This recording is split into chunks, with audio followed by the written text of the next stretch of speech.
That bright red leash showed up at the same mailbox again, and this time the golden retriever mix dropped it there like that exact spot mattered. The neighbor had seen it before, but the leash was never chewed, dragged away, or treated like a toy. Pale hairs on the clip looked wrong. When she picked it up, the dog did not chase it at all. He went back to the bare ground beside the mailbox and watched the hedge. Then the first detail did not fit. A tiny paw print sat in the mulch, and the hedge moved while the red leash stayed completely still. She laid the leash back down and turned the clip toward the leaves. A red fiber on one branch matched it, and something metal flashed inside. Trying to help, she hung the leash on the mailbox flag. But the dog sat under it, exactly where the leash had been earlier that same morning. Then he walked to the low hedge gap and stopped.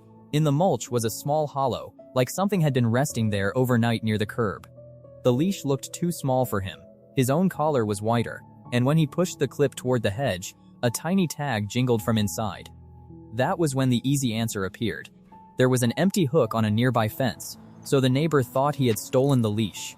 And for a second, that answer worked. The leash fit the hook perfectly, and the whole mystery looked like a simple neighborhood mistake, at least right then. But the dog left the hook and sat at the mailbox again. Another small paw mark waited near the hedge, and the tag edge flickered right there. She almost walked away, but a sprinkler clicked on, and the leaves shifted back. The retriever stepped in front of her, calm but firm near the curb. So she finally checked the hedge. Behind the leaves was a small cream and tan dog wearing a collar, with no leash attached beside the same mailbox. That made the whole morning feel different. The retriever had not been making a mess. He had been returning the leash to the right place all along. She put the leash between the mailbox and the hedge. The small dog sniffed it, stepped one paw out, and his tag swung away for 1 second. The answer was close, but not easy.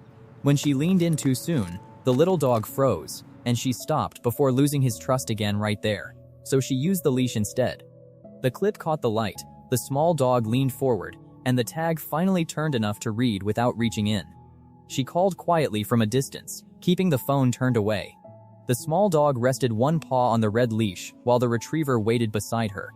When the owner arrived, nobody rushed. The leash lay between them, and the little dog looked out from the hedge like he recognized home but stayed careful. The retriever nudged the handle once, then sat back by the mailbox. This time, the red leash was not a mystery. It was a bridge for both. The small dog came out on his own. The owner clipped the red leash to his collar, right there beside the very same mailbox in that moment. And the retriever sat in the first spot again, only now the leash was where it belonged.